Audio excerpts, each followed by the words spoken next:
سیدنا آدم علیہ السلام کے دو بیٹے حابیل اور قابیل، ان کا واقعہ بڑا مشہور ہے، اور کیوں مشہور نہ ہو؟ کیونکہ قرآن پاک میں اللہ رب العالمین نے اس کو پوری تفصیل کے ساتھ، ڈیٹیل کے ساتھ بیان فرمایا ہے۔ وَاتْلُ عَلَيْهِمْ نَبَأَ ابْنَيْ آدَمَ بِالْحَقِّ۔ اللہ رب العالمین نے اپنے حبیب صلی اللہ تعالی علیہ وسلم کو گویا کہ ارشاد فرمایا کہ میرے ان بندوں پر آپ جو ہے کیا کریں، آدم علیہ السلام کے جو دو بیٹے حابیل اور قابیل تھے، ان کا جو واقعہ ہے، جو قصہ ہے، یہ پورا کھول کر بیان فرمائیں۔ جب حضور کو اللہ نے حکم دیا تو پھر اس کا مطلب یہ ہے کہ یہ مشہور ترین واقعات میں سے ہے، اور ہمارے ناظرین، مدنی چینل کے ناظرین نے اکثر سنا ہوگا، لیکن اس کے اندر جو خصوصی پوائنٹس ہیں وہ میں مدنی چینل کے ناظرین کے سامنے رکھنا چاہتا ہوں۔ واقعہ تو یہ ہے کہ قربانی اللہ رب العالمین کی بارگاہ میں جب پیش کرنی ہوتی ہے تو کیا ہوتا ہے؟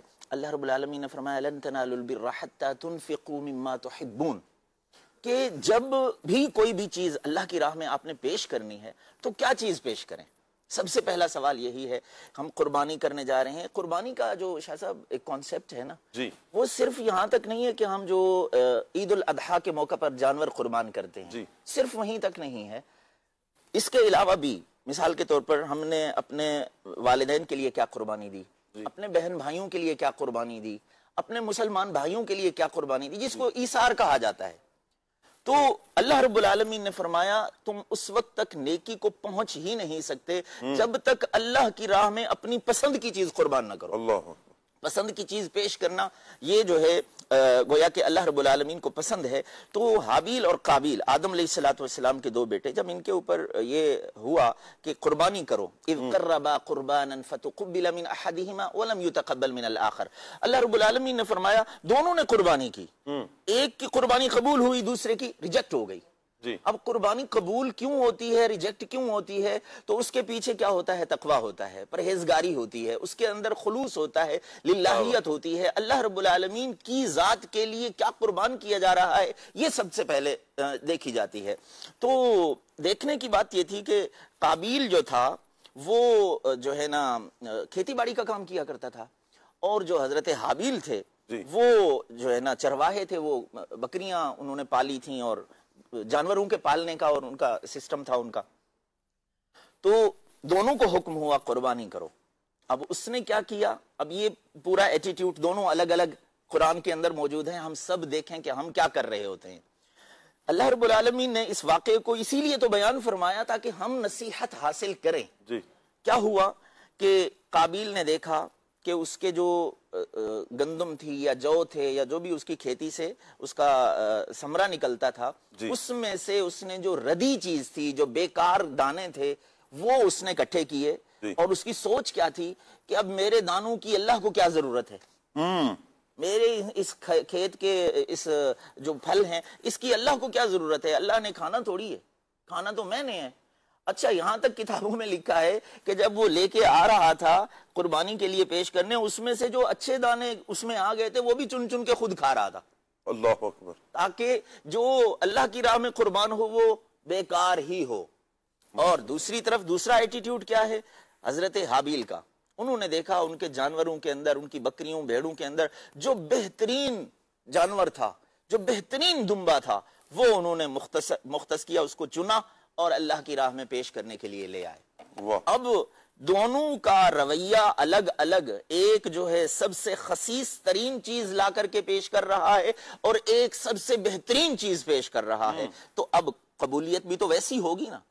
جب انہوں نے پیش کی تو اس وقت کا قبولیت کا جو طریقہ ہوتا تھا وہ یہ تھا کہ آسمان سے ایک آگ آتی تھی، وہ آ کر کے قربانی کی چیز کو جلا دیتی تھی۔ تو وہ آئی، وہ بھیڑیا، وہ جو دمبا حضرت حابیل نے رکھا تھا وہ گویا کہ اس کو لے گئی، اور یعنی حضرت حابیل کی قربانی قبول ہو گئی، اور اس کی جو تھی وہ پڑے رہے۔ اب اس کو دکھ ہوا کہ میری پوری انسانیت اس وقت دیکھ رہی تھی نا، جتنے انسان تھے سارے کے سارے دیکھ رہے تھے، تو سب کے سامنے میری انسلٹ ہو گئی، میری قربانی قبول نہیں ہوئی۔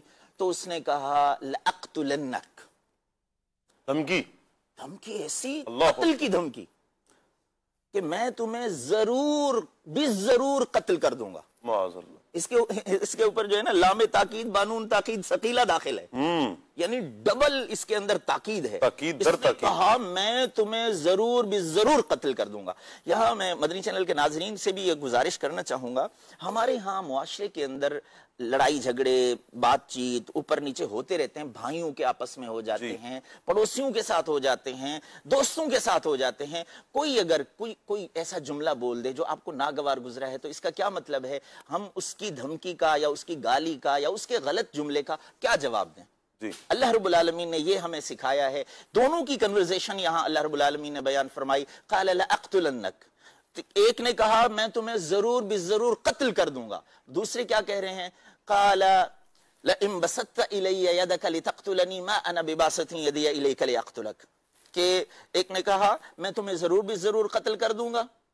دوسرے نے کہا قال انما يتقبل اللہ من المتقین لئن بسطت الی یدک، اگر آپ نے میری طرف ہاتھ اٹھایا مجھے قتل کرنے کے لیے، میں قتل کرنے کے لیے ہاتھ نہیں اٹھاؤں گا. اللہ ما انا بباسط یدی الیک لاقتلک، میں ہاتھ اٹھاؤں گا اپنے دفاع کے لیے اٹھا سکتا ہوں لیکن قتل کرنے کے لیے ہاتھ نہیں اٹھاؤں گا.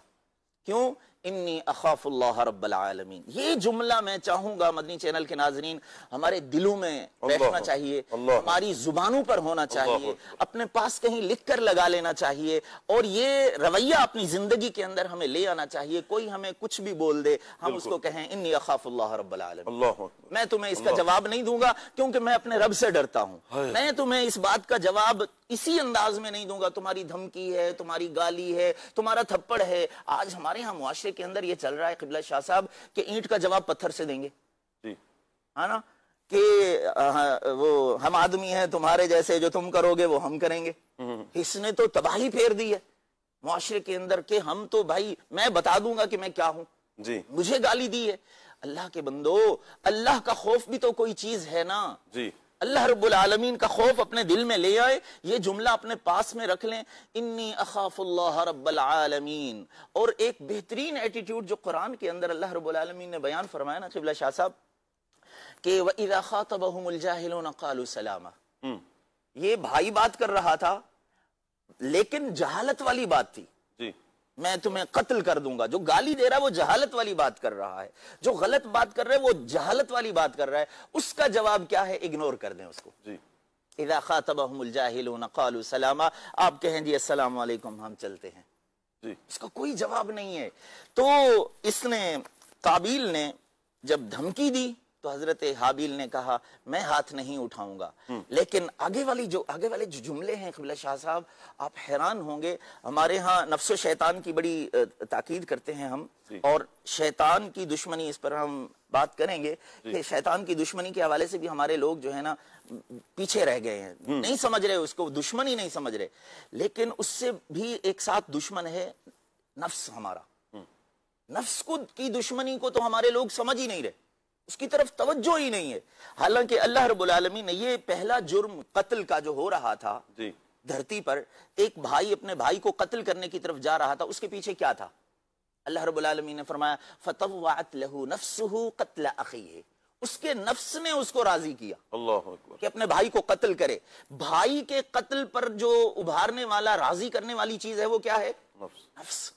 وہ نفس جس سے ہم آج جو ہے نا پیچھے ہٹ گئے، چلتے جا رہے ہیں، اس کی خواہشات پر عمل کرتے جا رہے ہیں، اس کی اپنے خواہش نفس کو جو ہے نا، اللہ رب العالمین نے بڑا خوبصورت جملہ ارشاد فرمایا، ہماری روحیں کانپ جائیں، ہمارے جسم کانپ جائیں. اللہ رب العالمین نے فرمایا ارأیت من اتخذ الہہ ہوا. آپ سوچیں، اللہ رب العالمین نے فرمایا محبوب کیا آپ نے دیکھا اس شخص کو جس نے اپنی خواہش نفس کو اپنا خدا بنا لیا. اللہ اکبر، سلام، اللہ اکبر.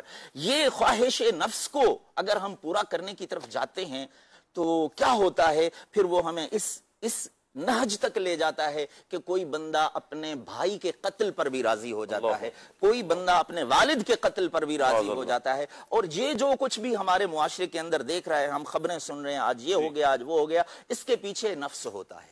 نفس کی جو ہے نا یہ خرابیاں ہوتی ہیں جو یہ سب ہم سے کروا رہا ہوتا ہے. تو قابیل کو بھی اس کے نفس نے راضی کر لیا فطوعت له نفسه قتل اخیہ فقتلہ فاصبح من الخاسرین. اللہ رب العالمین نے فرمایا پھر آخر کار اس نے اپنے بھائی کو قتل کر ہی دیا. اللہ. امام ساوی نے یہاں ایک بات لکھی ہے، مختلف باتیں انہوں نے لکھی ہیں، لیکن ایک دو باتیں میں آپ کے سامنے عرض کروں.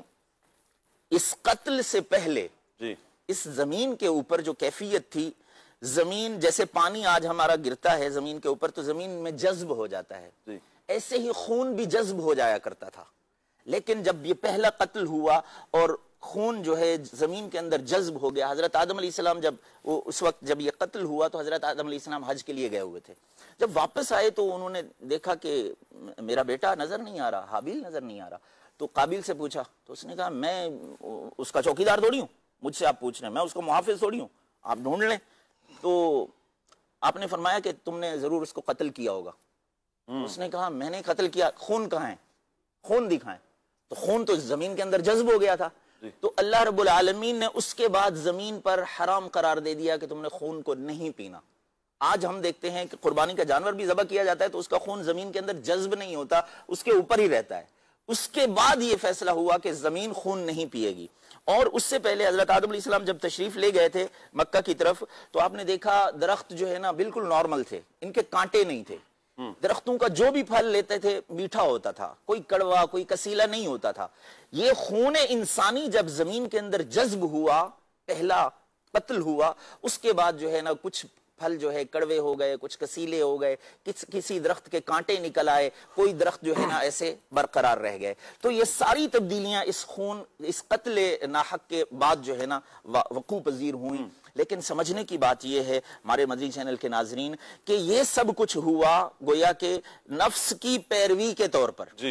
تو ہمارے لیے سبق اس کے اندر یہ ہے کہ ہم نے اپنے نفس کی خواہشات کی تکمیل کے لیے برے بھلے، اچھے غلط اور حق نہ حق کو سمجھے بغیر، حلال و حرام کی تمیز کیے بغیر ہر چیز کو حاصل کرنے کی فکر نہیں کرنی ہے، بلکہ اللہ کے فرمان کے مطابق، رسول اللہ صلی اللہ علیہ وسلم کی ہدایات کے مطابق، اسلام کی تعلیمات کے مطابق رزق حلال تلاش کرنے کی کوشش کریں، اپنی ضرورتوں کو بھی پورا کریں، آسائشیں بھی حاصل کریں، لیکن اللہ کے فرامین کے مطابق.